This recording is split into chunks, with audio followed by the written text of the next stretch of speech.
Chennai love story movie review. ఈ movie announcement చేసినప్పటి నుంచి ఇప్పటి వరకు నాకు ఈ మూవీ మీద ఎలాంటి ఎక్స్పెక్టేషన్స్ లేవు. బట్ సర్ప్రైజింగ్లీ మూవీ అయితే బాగుంది, నాకైతే నచ్చింది.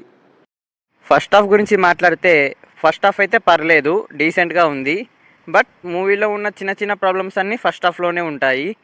అవి ఏంటంటే లెంత్. ఓవరాల్గా మూవీ 3 hours లెంత్ ఉంది. సో అందులో సెకండ్ హాఫ్ అయితే ఏం ప్రాబ్లం లేదు. బట్ ఫస్ట్ హాఫ్ అయితే చాలా లాగ్ అనిపిస్తుంది. అది కూడా ఎందుకంటే హీరో అండ్ హీరోయిన్ క్యారెక్టర్స్ మనకి కనెక్ట్ అవ్వడానికి చాలా టైం తీసుకున్నారు. దానివల్ల ఫస్ట్ హాఫ్ చాలా వరకు లాగ్ అనిపిస్తుంది. అండ్ కామెడీ సీన్స్ కూడా ఫస్ట్ హాఫ్లో పెద్దగా వర్కౌట్ అవ్వలేదు, నాకైతే నచ్చలేదు. బట్ ఇవన్నీ చాలా చిన్న చిన్న ప్రాబ్లమ్స్. ఎప్పుడైతే మూవీలో మెయిన్ స్టోరీ స్టార్ట్ అవుద్దో అక్కడ నుంచి క్లైమాక్స్ వరకు చాలా బాగుంది. ఎస్పెషల్లీ ఫస్ట్ హాఫ్లో ఇంటర్వెల్ సీన్ అయితే నాకు చాలా బాగా నచ్చింది. సెకండ్ హాఫ్ గురించి చెప్పాలంటే సెకండ్ హాఫ్ అయితే చాలా బాగుంది, నాకైతే చాలా బాగా నచ్చింది.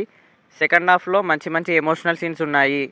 అలాగే ప్రీ క్లైమాక్స్ అండ్ క్లైమాక్స్ సాలిడ్గా ఉన్నాయి. అలాగే మూవీ టీమ్ ఏం చేసిందంటే ఫస్ట్ హాఫ్లో చాలా సెటప్స్ పెట్టుకొని సెకండ్ హాఫ్లో అవిటికి చాలా మంచిగా పే ఆఫ్స్ ఇచ్చింది. పర్ఫార్మెన్సెస్ గురించి మాట్లాడితే కిరణ్ అబ్బవరన్ పర్ఫార్మెన్స్ చాలా బాగుంది. తన కెరియర్లోనే ఇది బెస్ట్ పర్ఫార్మెన్స్. శ్రీ గౌరీ ప్రియ పర్ఫార్మెన్స్ చాలా బాగుంది. మూవీ మొత్తం తన క్యారెక్టర్ చుట్టే తిరుగుద్ది. ఎస్పెషల్లీ ఎమోషనల్ సీన్స్లలో పర్ఫార్మెన్స్ చాలా బాగా చేసింది.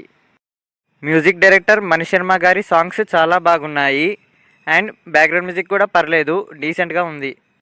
ఈ మూవీకి producer and writer Sai Rajesh గారు కాబట్టి యాస్టీజ్ ఈ మూవీ కూడా బేబీ లెక్కనే ఉంటుంది అనుకున్నాను. బట్ ఈ మూవీ అయితే అలా లేదు, చాలా వరకు డిఫరెంట్గా ఉంది. ఓవరాల్గా మూవీ అయితే నాకు చాలా బాగా నచ్చింది. చాలా రోజుల తర్వాత ఒక మంచి మూవీ చూసిన ఫీల్ వచ్చింది. మీరు మూవీ చూసుంటే మీకు ఎలా అనిపించిందో కామెంట్ సెక్షన్లో కామెంట్ చేయండి. ఈ మూవీకి నేను ఇస్తున్న రేటింగ్ 3 out of 5. నా రివ్యూ మీకు నచ్చినట్టయితే నా ఛానల్ని ప్లీజ్ లైక్ చేయండి, షేర్ చేయండి, సబ్స్క్రైబ్ చేయండి.